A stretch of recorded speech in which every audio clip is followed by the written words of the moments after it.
Hello everybody, this is Jason Hammond, the Science Outreach Manager and the Life Science Educator here at the Children's Museum Houston. I am inside the Inventor's Workshop to show you a very fun aerodynamics activity called balloon rockets, which is being brought to you by the W.T. and Louise J. Moran Foundation. Let's go ahead and get started with this activity. First thing you're going to have to do is you're going to have to make a track. Now, I have a clamp right here and a clamp right here across this table. You might want to use the walls of your house. So you tie it to one end of the wall or tape it to one end of the wall and move it to the other end of the wall. The problem with our walls here is that we have this really big space for all you would have fun in. So the walls are like 30 feet. So it would be too hard for us to see the balloon moving across the track with that much space.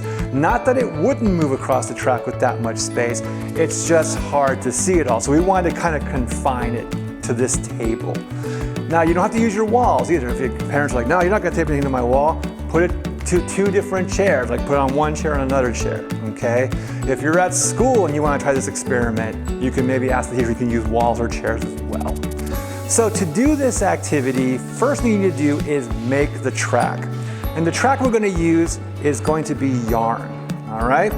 Now, it's called balloon rockets. The balloon is the propulsion system that's going to move something across the track. What we're actually going to move is this straw. So you need to get a straw and feed it in to the other side of the track before you tie it over here. So you're gonna go ahead and do that, and then you're gonna stretch it really tight, okay? And then you're gonna go ahead, and I have this loop here. I'm just gonna go ahead and put it through this loop, make sure it stays tight, and I'm gonna go ahead and wrap it around a few times, just like this, so it stays tight, and then I'm gonna go ahead and tie it off. I'm gonna wrap it again around, and I'm gonna go ahead and tie it off. And I might just wrap it one more time for good luck. Okay, and then we have our track. So you can see that it moves across. Unless I drop it, go ahead and move across like this. Now, what I told you before, we're gonna go ahead and put this all the way onto this side of the track, is that a balloon is gonna be your propulsion, okay? So what you're gonna wanna do is you're gonna wanna blow off a balloon. You're gonna wanna not tie it off like you're normally used to tying it off. You're going to use a clothespin to clamp it down. That way, you can go ahead and remove the clothespin, let the air out of the balloon, and hopefully it'll move the straw to the other side, okay? Now, this is science, science is a good thing, but it's experimental. So the first time I do this, it may not work. So bear with me, I might have to do it a couple of times. To secure the balloon to the straw, you're gonna go ahead and use tape. Now, what I would do is get the tape ready first. Just cut off a piece of tape. Okay, so let's go ahead and give this a try.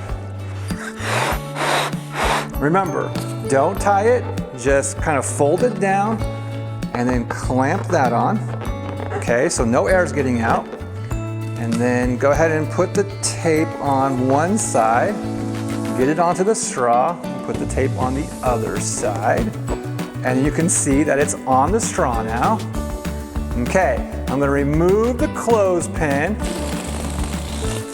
and it kind of moved across, but we can try that again if you want. I think the problem with this was the tape, okay?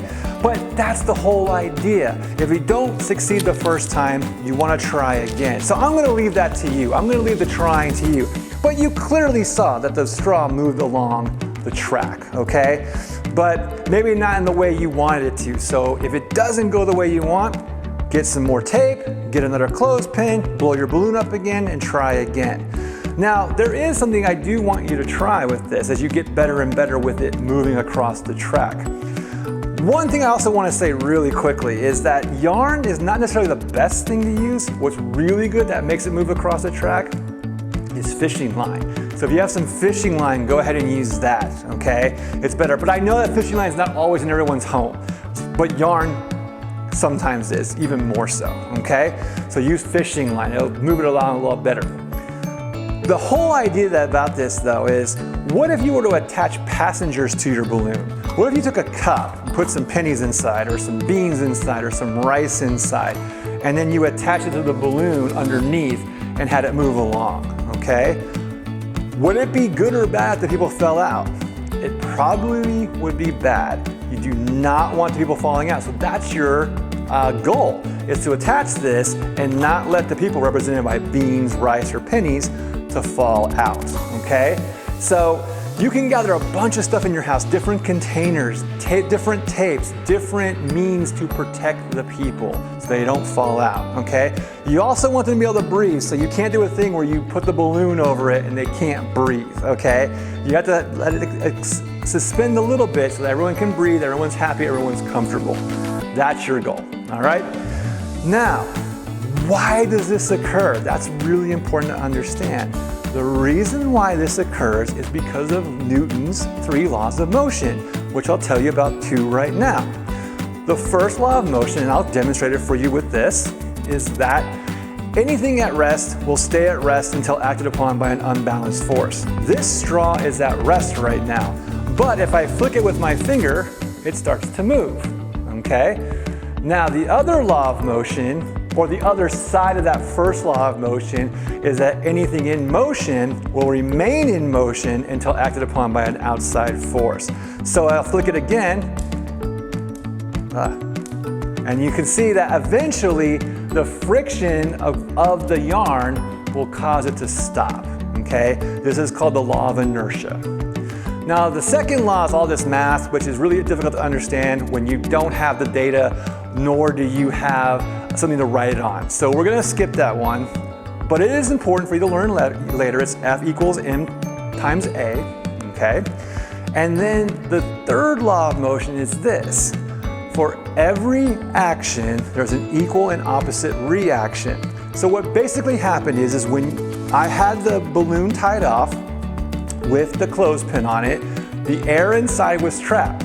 The moment I let the clothespin off, the air started to leak out, or in some cases really push out.